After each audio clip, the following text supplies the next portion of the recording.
Today on the Chrissy B Show, which is the UK's only programme dedicated to your mental health and well-being, we are exploring insomnia, and I'm your host, Chrissy B. Insomnia means you regularly have problems sleeping, according to nhs.uk, but let's break it down some more. You have insomnia if you regularly find it hard to go to sleep, wake up several times during the night, lie awake at night, wake up early and can't go back to sleep, still feel tired after waking up, find it hard to nap during the day even though you're tired, feel tired and irritable during the day, and find it difficult to concentrate during the day because you're tired. You can have these symptoms for months, sometimes years. But what causes insomnia? Well, the most common causes of insomnia are stress, anxiety or depression, noise, a room that's too hot or cold, uncomfortable beds, alcohol, caffeine or nicotine, recreational drugs like cocaine or ecstasy, jet lag and shift work. But the good news is insomnia usually gets better by changing your sleeping habits. Now, do you have anything to tell us about insomnia? Do you sleep well and want to share some tips, or is a good night's sleep an issue for you and you need to ask a question? Let us know on info@chrissybshow.tv, on Twitter or Instagram @ChrissyBShow, or post on our Facebook page, The Chrissy B Show. So let me tell you what we have lined up on today's show. My real life story today is Louis Armstrong, who has had a very hard time with insomnia, and he'll be explaining how this has affected his mental health and what he's doing about it. And we also have on some of our resident guests, including Dr Audrey Tang, giving us some possible solutions, Coach Chris Browne talking about how to deal with falling asleep at work, Severine Menem with nutrition tips to aid good sleep, and also a recipe that can help. Plus we have Dr Rob Hicks answering your medical questions, and Helena Chard with the news. But let's start off today with our true story with Louis Armstrong.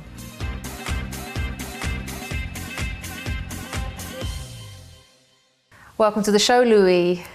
Thank you very much. It's great to be here. It's lovely to have you. Now, we have obviously spoken to you before via Skype, so it's lovely to actually have you in the studio with us this time. Yep. So now you've actually had quite a few problems with insomnia. Can you tell us when it all started? This whole journey started when I was 18. It was after my nana died. Things just got really rough. It got to a stage where it felt like my brain just wouldn't turn off at all.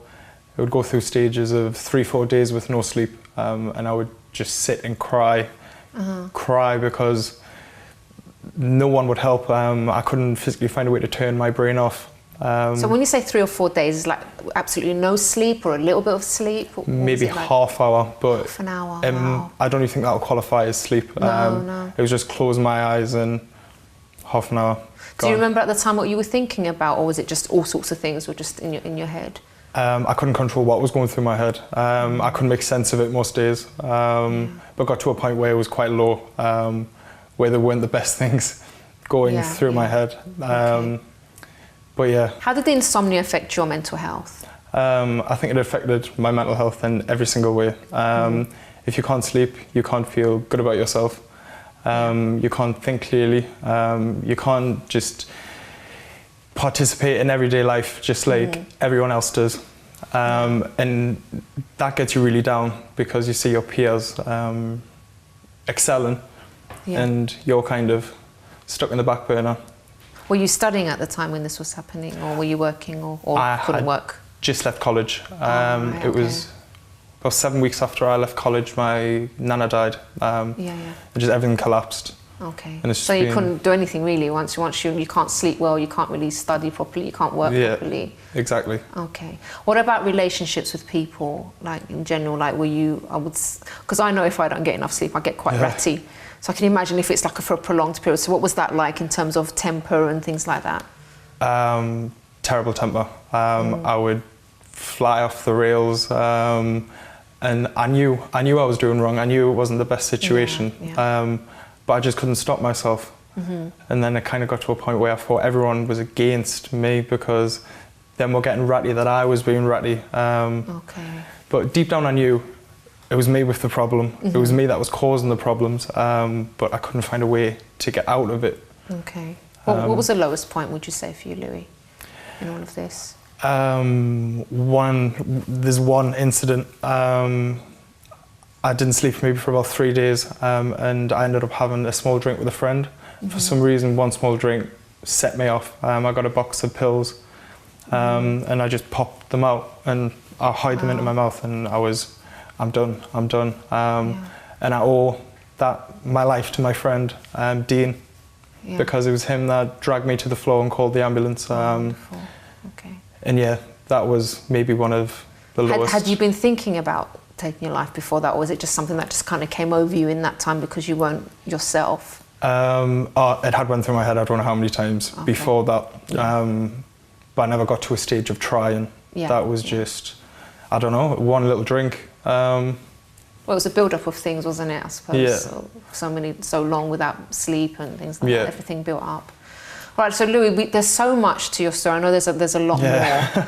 And you did try to get help, and unfortunately, the help that was offered to you wasn't adequate. So, you did go and seek professional help, all that stuff. You went through all of that. That obviously must have affected your confidence as well, because you did try to get help and you weren't offered anything adequate. So how was that for you?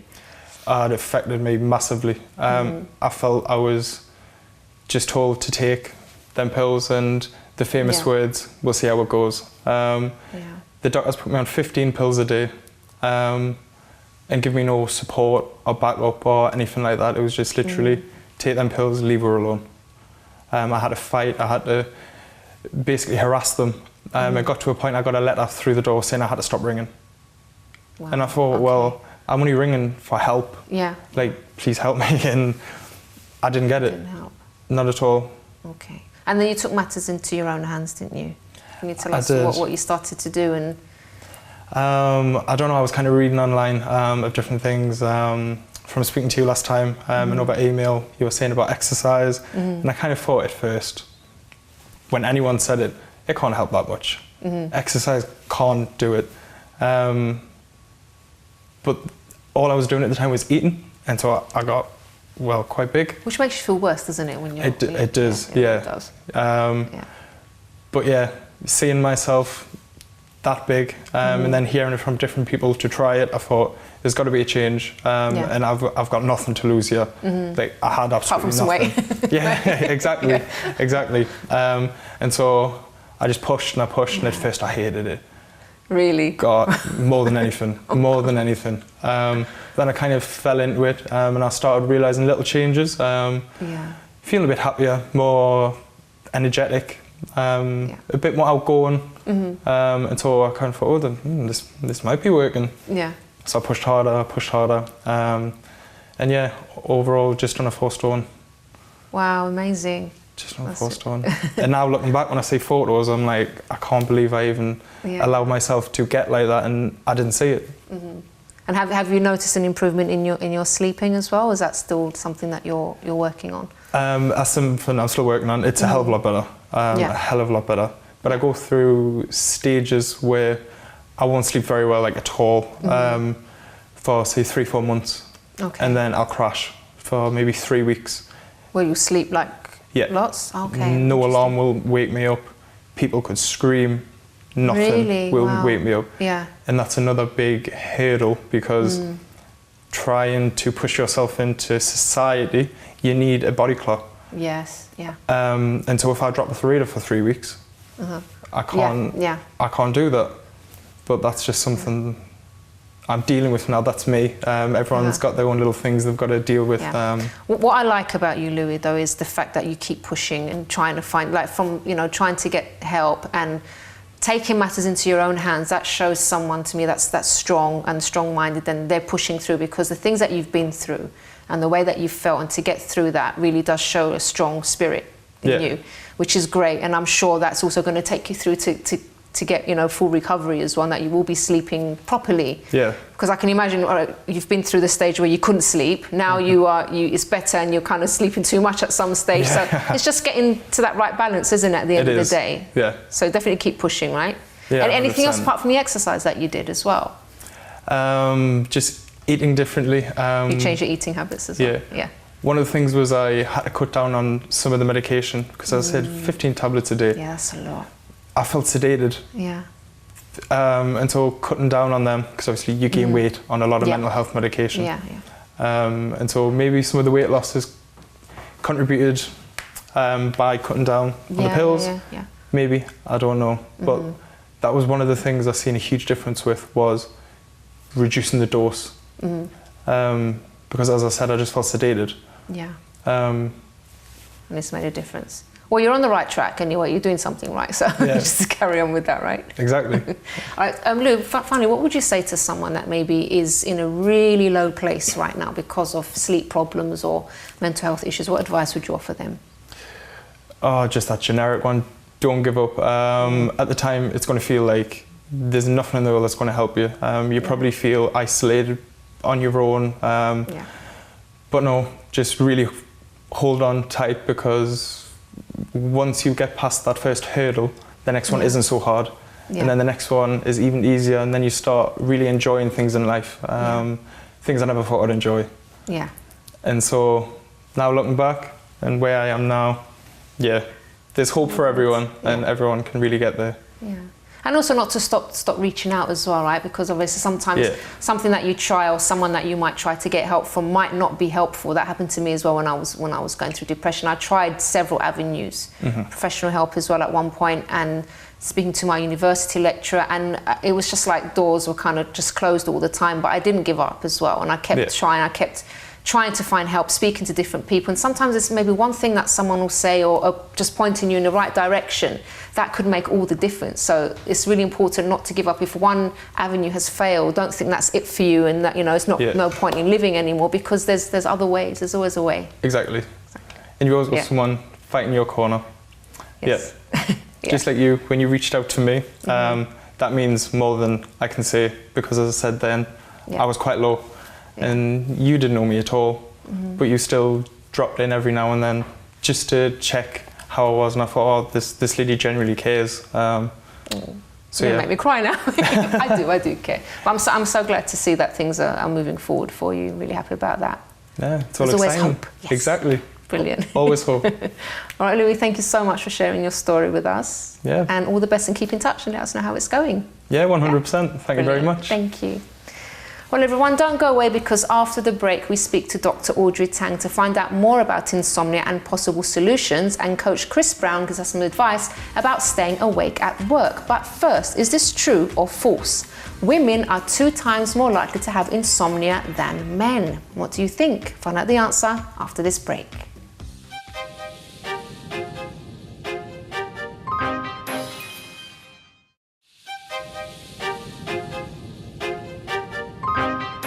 Welcome back to the Chrissy B Show, everyone, and today we're exploring insomnia on the UK's only TV show dedicated to mental health and well-being.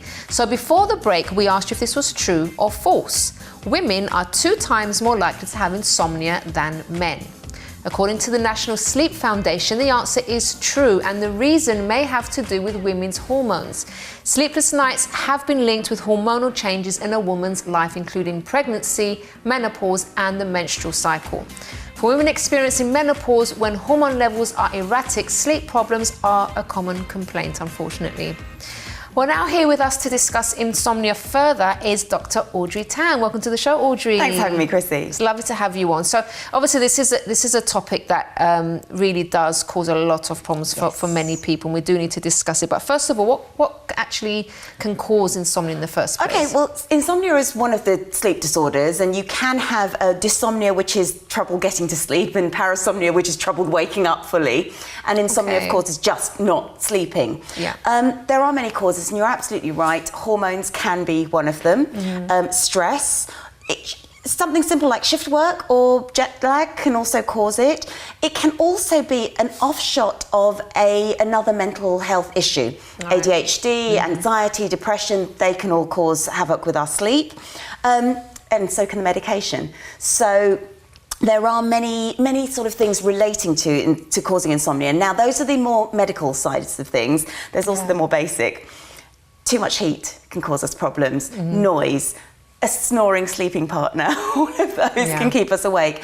And using our phone at night, and we're all guilty of that a lot of the time as well. So I've actually got into the habit of putting my phone in my drawer now at night. That's a very good idea. I can't get it any further than that because it's my alarm as well, but it's like...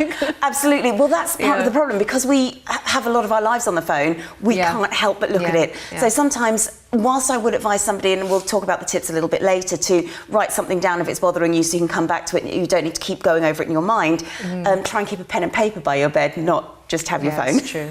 Now, but what's the difference though between bad sleep and insomnia then? Because it's not really the same thing, is it? Bad sleep tends to go. We might have 1 or 2 nights, there may be a trigger, usually maybe an exam or something you're stressed about, or even time of the month, which can also go as well. So bad sleep is less constant. Insomnia is that constant lack of sleep, which then begins to impede your daily life. And it's the problems that it causes when we're awake that really begin to categorise insomnia. If we haven't slept for a number of days, certainly at the very extreme end of the scale, then you do have the hallucinations. It can lead to death. It's a very serious disorder. But it does impair us. It stops us concentrating. It makes us more irritable. Recent research has shown that students who aren't getting enough sleep, it doesn't necessarily impair their ability to function in an exam, but it does impair their ability to give a presentation.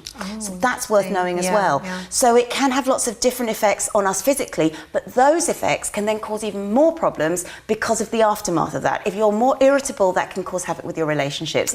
If we are having trouble concentrating, that may cause us problems at work. Which also leads to mental health issues. Absolutely, absolutely. And when we haven't slept for a long time, we can't help feeling stressed that we haven't slept, and of course that makes things worse.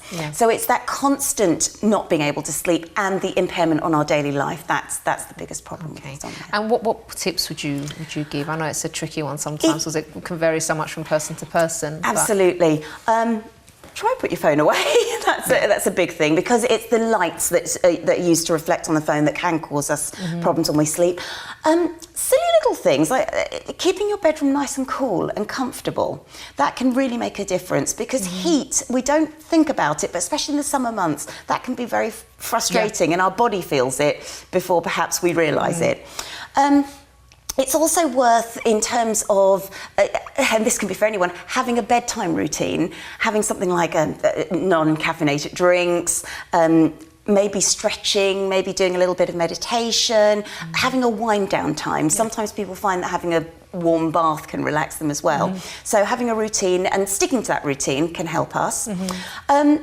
If you need to maybe go and seek professional advice, there is quite a new future-forward way of approaching it, and this is a mild form of electrotherapy called alpha stim. Now, the NHS has just been trialling this, and if you do want to know a little bit more about that, do pop onto the NHS website, or else look at a resource called Peak Health Online, because they talk about a lot of these sorts of new non-pharmaceutical developments. But this one, it affects the brain waves, which partly stimulates serotonin, but it also just makes it easier for us to relax and to get to sleep. And it has been used relatively successfully for post-traumatic stress disorder and anxiety, depression and insomnia. Brilliant. Okay, Audrey, thank you so much, my darling, and we'll see you again next week. Thank you. Well, everyone, of course, insomnia and not getting a good night's sleep can affect you at work. And now it's time to go over to Coach Chris Browne, who'll be giving us some tips on how to stay awake at work.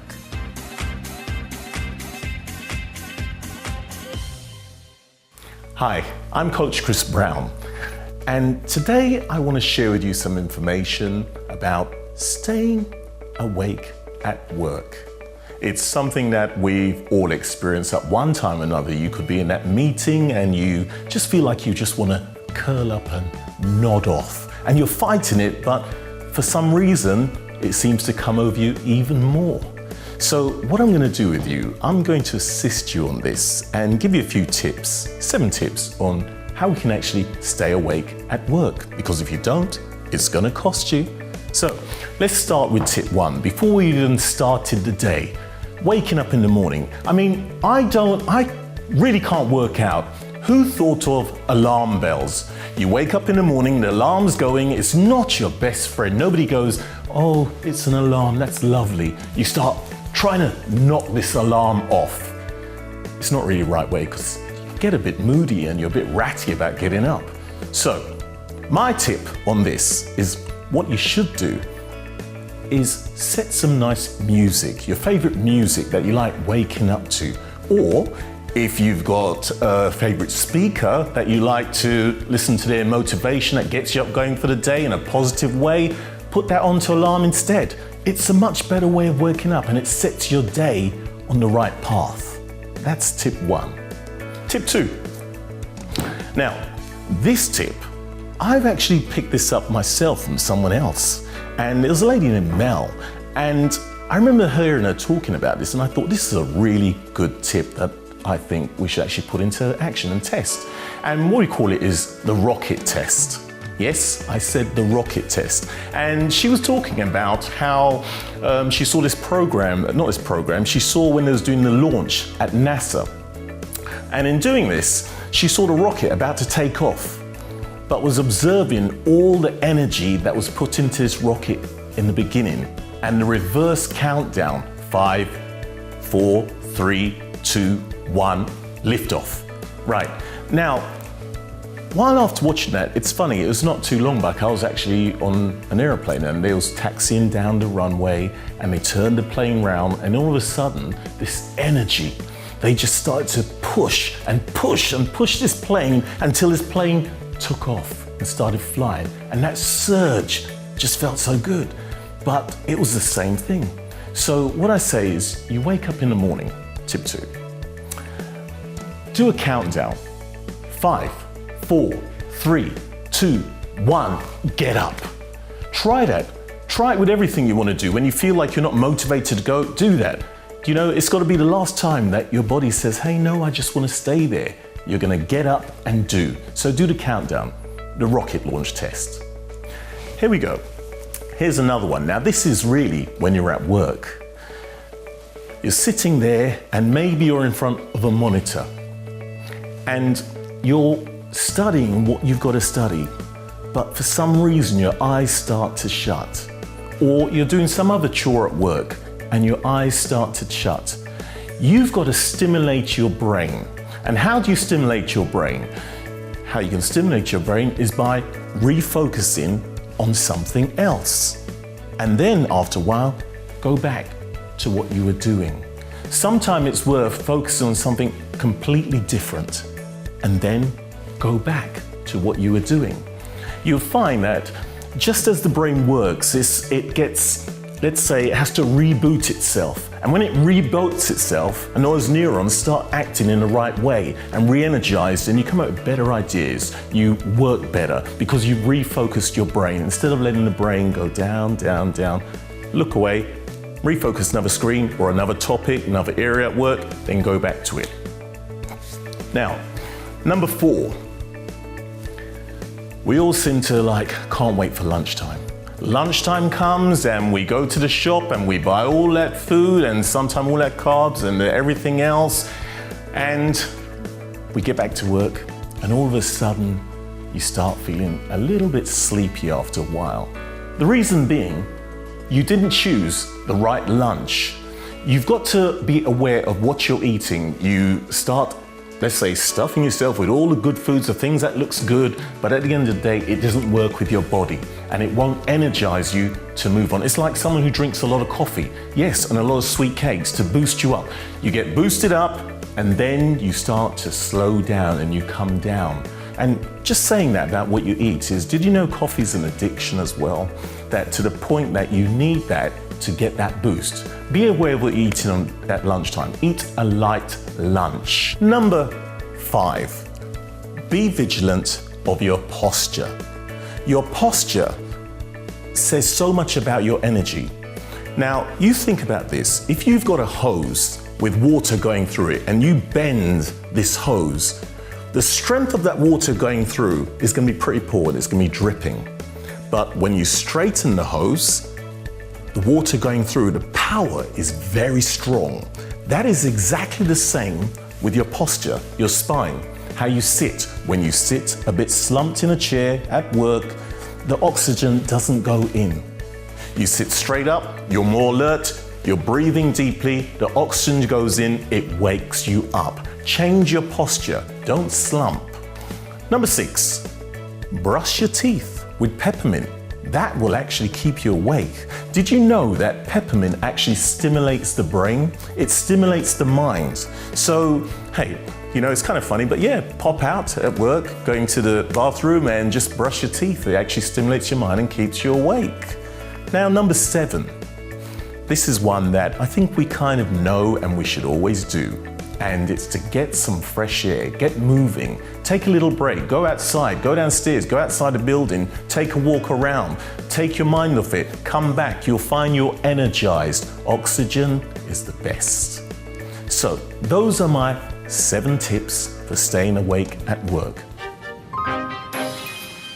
Thank you very much to Coach Chris Browne. Well, don't go away, because after the break, our medical expert, Dr. Rob Hicks, will be answering your medical questions such as this one.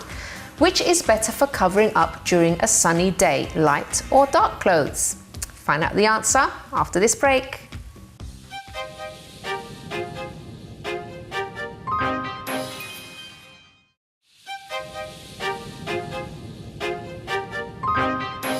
Welcome back to the Chrissy B Show, everyone, the TV program that loves to look after your mental health and well-being. So now it's time for our regular segment with Dr. Rob Hicks. And if you have a question for him, please do email us on doctor@chrissybshow.tv. Welcome to the show, Rob. Hello, Chris. Hi. How are you doing? Fired up to answer this. I'm very well. How are you? I'm very well indeed, yeah. And I am fired up. Good, good. Should we get straight to them then? Go on then. Okay then. So first question.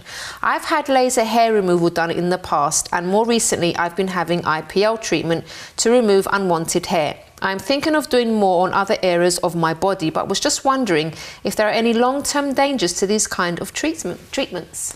Well, the simple answer is generally they're very, very safe, and there are no known long-term problems related with this treatment. So whether it's laser therapy, IPL is intense pulse light therapy. It's a form of laser therapy, and what that does is it destroys the hair follicle, and actually the light only goes as deep as the hair follicle, so it's very superficial into the skin. It's not going further into the body, so it's not going to damage organs in the body, and it certainly is not thought to damage DNA, and therefore increase the risk of significant problems in the future. That said, there are often some short-term side effects associated with laser therapy, which are just kind of common and expected. So you may find for 24 hours afterwards you get sort of raised red rash that might feel a bit irritated. Over sort of longer term, you may find that the skin texture changes or the skin colour changes. You may develop blisters and crusting that can last for 7 to 10 days. You may find that there's actually excess hair from some areas as well. But these things, that certainly the crusting and the blistering, that sort of thing, tend to, and in fact discomfort as well, tend to be temporary things that don't normally last more than a fortnight. So generally speaking, a safe procedure. Brilliant. Next question, Rob. I've had a persistent cough for over 6 months now. I don't have it the whole day, and it comes and goes throughout the day. I'm not sure what triggers it. The thing is, I don't have any other symptoms, and apart from the cough, I feel fine. What could be the problem? Oh, a whole list. Oh. a whole list of possible problems or causes of this. Yeah. The most important thing that you need to do, if you haven't already done this, is actually have a checkup with your doctor to find out what the precise underlying cause is, so you can find the right treatment or be recommended the right treatment. So the sort of things that spring to mind, the fact that it comes and goes, coughing related to allergy, for example. It might be asthma that you haven't yet had diagnosed. It might be chronic obstructive pulmonary disease. You don't say how old you are. So not saying that this is somebody that you can only get it when you're old. You can have it in much younger years, but it's more common COPD when you're older. It's what we call emphysema or chronic bronchitis. It might be something related to postnasal drip. It might be, actually, we see increasingly now, people have got stomach acid refluxing up, get an irritating cough that comes and goes in response to the acid. It could be related to a heart complaint. It could be side effects of medication. It could be a symptom of stress and anxiety. So there, as you see, there are a myriad of different possible causes. The most important thing is to get yourself checked out. It's kind of reassuring that you haven't got other symptoms, but I would still urge you to get checked out so that you get the diagnosis and you get some treatment to avoid this cough in the first place. Definitely. Next question, Rob.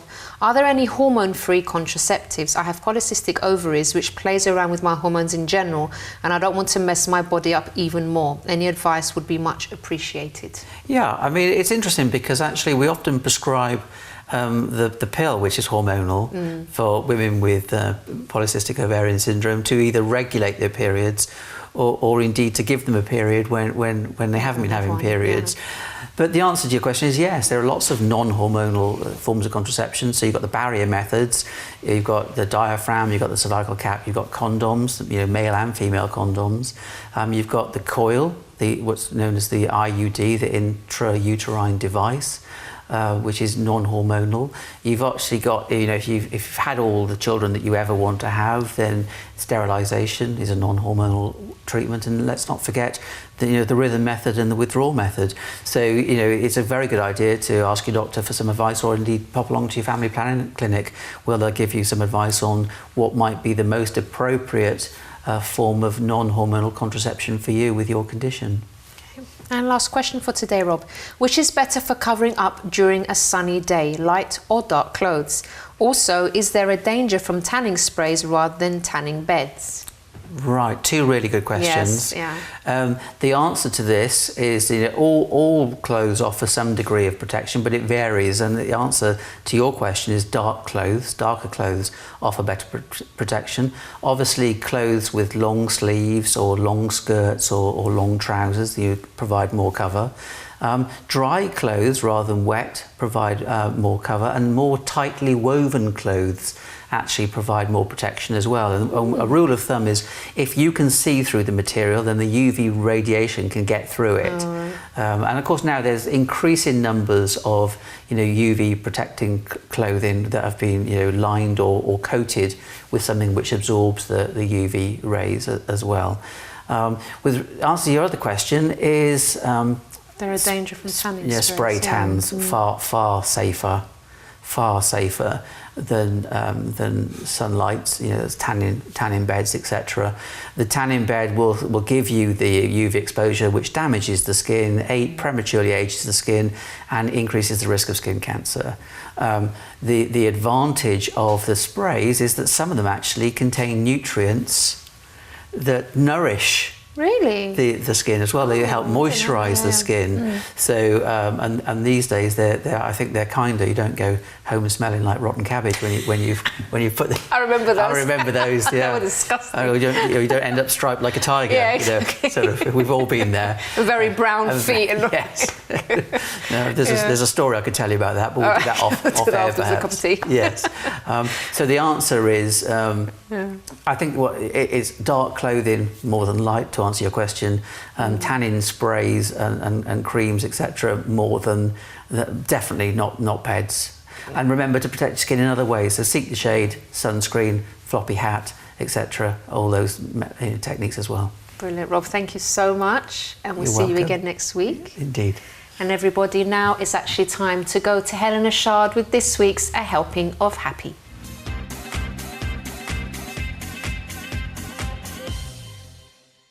Welcome to the show, Helena. Hello, Chrissy. Interesting topic today. Yeah, really interesting, really interesting.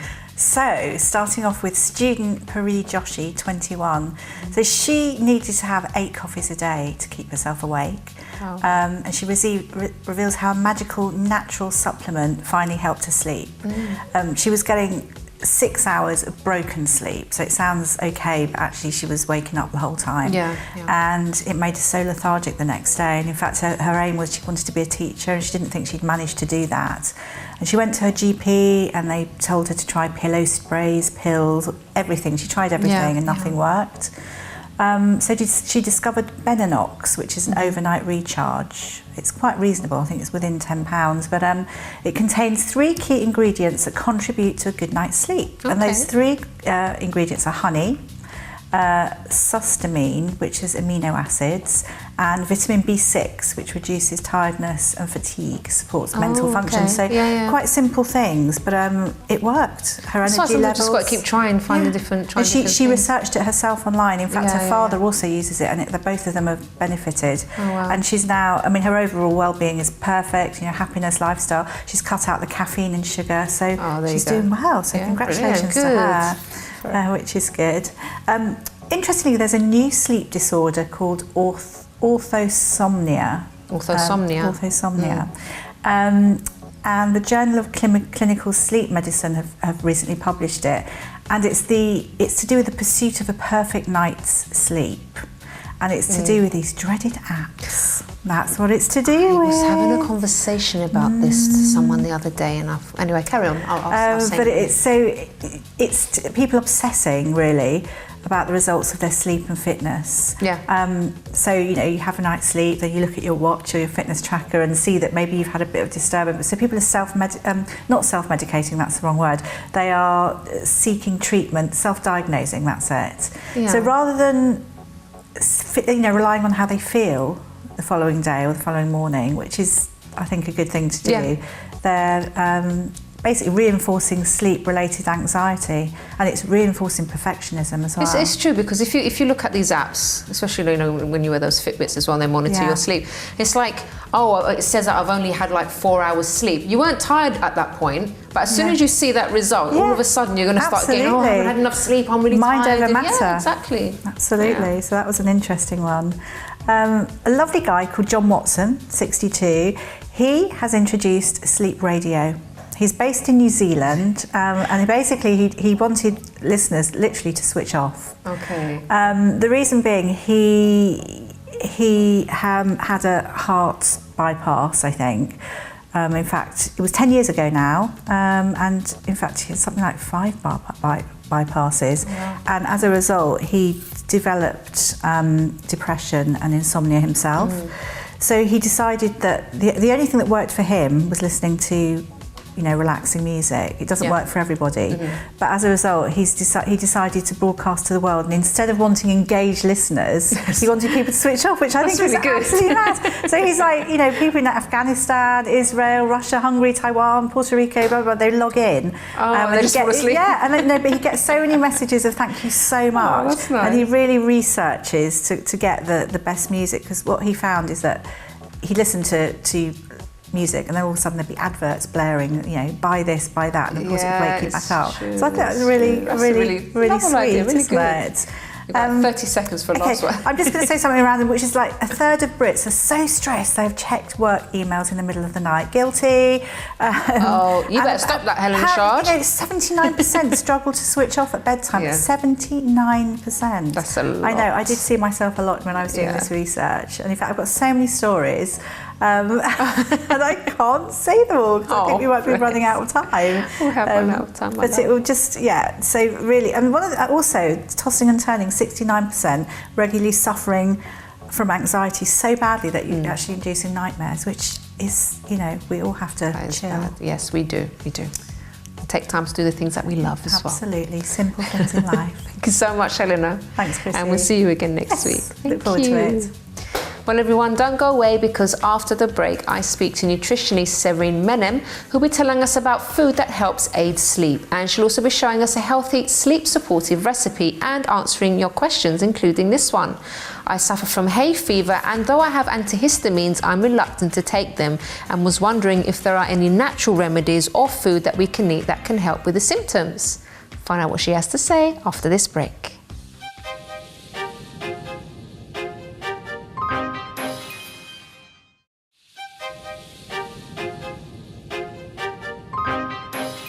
Welcome back to the Chrissy B Show, everyone, where today we've been covering the topic of insomnia. And here to help us out with nutrition is our lovely Severine Menem. Welcome to the show, Severine. Hi, Chrissy. You good? Yeah, I'm great, thank you. Good. So, Severine, are there foods that can aid good sleep? Yes, they are. We've got almond and walnuts, cherry and cherry juice. We've got honey, we've got turkey, and that's for food, but we've got also some herbal teas that really helps to calm down, such as chamomile and passion fruit tea. Oh, passion fruit tea. I've never had that one before. Yeah, I do have really chamomile nice. sometimes. Okay, lovely. I forgot dairy products. Oh, yes. Dairy products, so cheese and milk. So having a warm milk with a bit of honey before going to bed usually really helps. Okay, brilliant. So the recipe you're doing today does actually have some of these ingredients, yes, does it? It's got pretty much all the ingredients plus a banana. Apart from the turkey. Yes, right, apart from the turkey, but it's not a dessert. Turkey wouldn't use it in dessert. But banana has some B vitamins, and they really help also produce the melatonin, so the sleep hormone. Oh, brilliant. Okay, so take it away, Severine. Yes, let's do that. So we're going to start with adding some cherries at the bottom to make it really nice. So it's a cherry mousse, fruit mousse. So finding It's all about the look of something as well. so it's yeah, important. because it's the nicer it looks, the better it will taste for some reason. Oops, I'll add 2 more. Just move some of these out of the way so the camera can see what you're doing. There we go. Okay. Oops. Okay, so cherries at the bottom. Yeah. And we're going to do 2 layers. In the first layers, or do you want to mix it? Or? Okay, yeah, I'll do that, yeah. So you add some yogurt and some chia seeds. How much yogurt? Just Because it's a small bowl, yeah, just 2 just should that. be enough, and Okay. maybe half of it. And yeah, that's good. Then you mix. So the chia seed will absorb all the moisture and grow and thicken. Okay. So it will be 1 layer of the mousse. Chia seed are not technically helping for sleep as a food containing L-tryptophan, so a precursor of melatonin, but because they're really high in protein, they will prevent you from waking up during the night because of a sugar interesting. drop, Yeah. blood sugar drop. So we're going Okay. to add it, the first layer. Ideally, you should prepare it and then leave it in the fridge for as long as you have dinner, so that it will thicken and get a bit cold, and then you can have it as dessert. Okay. That's what I would do. Yeah. Oops. Okay. And then we'll do a second layer with yogurt again and Take some of mashing these chia seeds. So yogurt and what this time? and a mashed banana. So we're mashing the banana with Okay. yogurt. All right then. So do you want to take the banana? Yeah. And I'll put the Yeah, sure. yogurt in here. About the same amount, yeah? Yeah, but probably more, I guess, more, because we've. Well, depends how much you want of it, but I love yogurt. okay, then go for it. Oops. Oh, the riper the banana, the better. It's easy to mash, isn't it? Oops. Okay, don't worry, So lost one. sorry. Banana down, it's fine. Oops, let's add some more. Oh, there's more. Okay.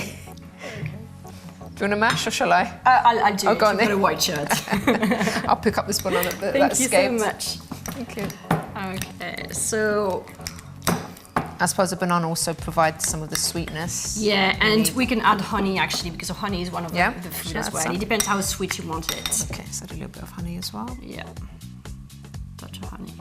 Yep. I try to avoid unnecessary sugar when it's sweet already, but if you really need a help with sleeping, honey is part of the solution. So That's good to hear. I would do about it. the honey. Honey's so good for so many I things. know isn't it? you love honey. Okay, so let's get going. Let's give it a different colour as well, that one. The Yeah. banana. Oops. See, you don't have to buy banana yogurt from the shops, guys, when they put all these like weird ingredients and stuff. You can just make your own. It's so easy. Natural yogurt, some ripe banana, just stick it in there, mash it up. Cheaper, more nutritious. There you go. That's another little snack that they can and very healthy. So much healthier. Yeah. Okay, so that should do it. If I was at home, I would do it with a blender. Okay, yeah. That would be more homogeneous. Well, this is like, you know, a nice chunky version of that's it. You know, everyone has different tastes. So, yeah, that smells so nice. I think, yeah, that should be fine. So let's. Do you want to? Yep, spoon it. So how much of this would you like me to put? Well, probably half of it. Half of it. Yeah, that means I can eat the other half. Yes. Yeah. Good. A bit more? Yeah, a bit more. We've hidden the chia seeds now, have we? No, we can see. You can still see them. It's You can still the, see them. the shape of the glass. And then we're going to add some more cherry on top and top it up. You do that with- because I don't want to do, get on my white shirt, people. Of course, of course. More cherries. That looks lovely, doesn't it? Yes. Oh, gosh, I love cherries. Let's get you a tissue as well. Okay. And So top it up nice. with some almond. Almonds. And that's it. Lovely. Just do our last little bit here. Just clean the glass off a bit. Because that does make a difference. Presentation, right? It's everything. There you go, guys. Beautiful pudding, healthy, nutritious, and helps you to sleep. Wonderful, Severin. Thank you so Absolutely. much. You're very We'll welcome. tackle into that later. Right, so time for some questions very quickly. We've got a couple of minutes left. So, where are we? Okay, so this person's asking, I suffer from hay fever, and though I have antihistamines, I'm reluctant to take them and was wondering if there are any natural remedies or food we can eat that can help with the symptoms. Yeah, food usually have a high impact on hay fever. So I would recommend to reduce the amount of food that is high in histamine. So that's mainly chocolate, fermented foods, dairy, wheat, and refined sugar. Okay. And increase the amount of food that is high in antihistamine substances. Okay. So mainly local honey, ginger, onion, garlic, and fennel. Oh, fennel okay. leaves. All right. Okay, that's good to know, actually. Yeah. Nettle leaves, sorry, nettle leaves. Okay, brilliant. Next question. I noticed that there are emulsifiers in so many... I noticed that there are emulsifiers in so many things. What are they, and are they bad for you? Can you recommend any brown bread without emulsifiers, as the popular brands, even supermarket-owned brands, are full of them? Okay, well, emulsifiers are substances that mix together one or two substances that, or more than, that are not meant to blend well. For example, when you do a dressing for a salad, if you mix together oil, well, if you take oil and lemon juice or vinegar, if you don't whisk it, you'll see that they will not mix. They will keep separated. So you have to whisk, and that makes the emulsion. So that's the same for a number of products, and that's why they use emulsifier. So they tend to be in processed and ultra-processed foods, and they are usually in numbers. So in numbers, and we know, are not so healthy. In the past, they used to use eggs and milk. So you can't really say emulsifiers are always bad, because it depends what are the emulsifiers. Now in terms of breads, that's true that most bread would use emulsifiers. But if you go to Waitrose, they have a wholemeal bread which has no emulsifiers. Oh, amazing, it's not brown, but it's wholemeal. It's pretty much the same. And you can find rye bread and sourdough bread without emulsifiers as well. Brilliant. So you have to be a bit more open-minded about bread, but you can find reading it. as well, right? Yes. Okay, lovely. And that is it, actually. It was just those two questions. For some reason, I thought there were more. Thank you so much, Severine. You're very welcome. And we'll see you again very soon. you. Thank you. And everyone, if you'd like to know more about Severine, you can head over to our website, chrissybshow.tv, scroll down, and you can find all her information there. So now it's time to go to my final word of the day.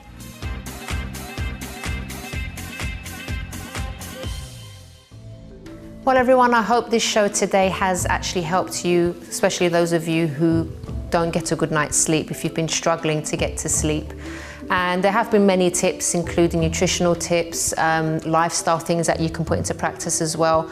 Lots of different things. And also, as we saw earlier, Louis mentioned exercise, which is also great for helping you to feel better about yourself in general.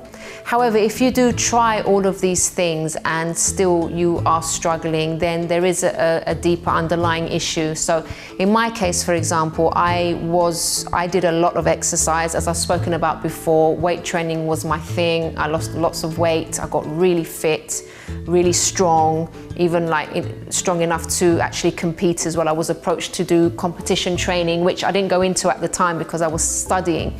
So even though the exercise and all those changes made some difference, but the mental health condition was still there, the depression was still there.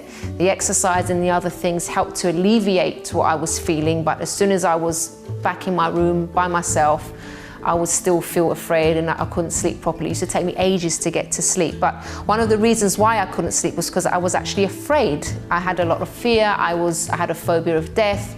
And anytime it would get dark, this fear would come and I would find it difficult to sleep. So of course, I'd try to keep the light on wherever I could. At the time I shared a room with my sister, so it was quite hard, but wherever I could, I'd keep the light on or keep the TV on or listen to music, just to try to forget what I was thinking and also to try and help me to sleep. So you see, all the other things didn't help because I hadn't actually treated, I hadn't targeted what was actually the real problem, which was the phobia that I had and the mental health stuff that I had as well. So as soon as I started to tackle those things, when I found the right help, then my life started to change. And of course that affected my sleep because now those worries weren't there anymore, that phobia wasn't there anymore, that was removed. So then I was able to sleep and now I sleep very well.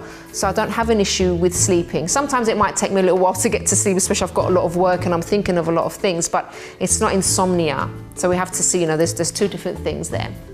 So you have to see, if you've tried other things, Is there an underlying issue? Is there something that you're afraid of? Is there something that you're worried about?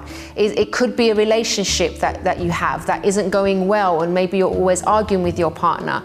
It's sometimes those things, and I will say not sometimes, actually often, those things are actually what are keeping you up at night, because you're reliving things in your mind, you're thinking about things that went wrong. So you really need to see, what is it that is worrying me? What is it that is affecting my life day to day? Deal with that, and you will also deal with the insomnia. And if you need any help with that, actually, please do contact me. I can put you in touch with some great organizations that can help you, people that you can speak to that can set you on a journey to recovery as well. You can email us on info@chrissybshow.tv. And also, guys, if you have a story that you would like to share, like Louis did earlier, you can also contact us. You can also tweet or Instagram us @Chrissy B Show, or leave a message on our Facebook page, The Chrissy B Show. And don't forget, if you'd like to know more about my mental health journey and more details about what I went through and also overcame, you can visit my personal website, which is mylifeafterdepression.com. Until next time, bye for now.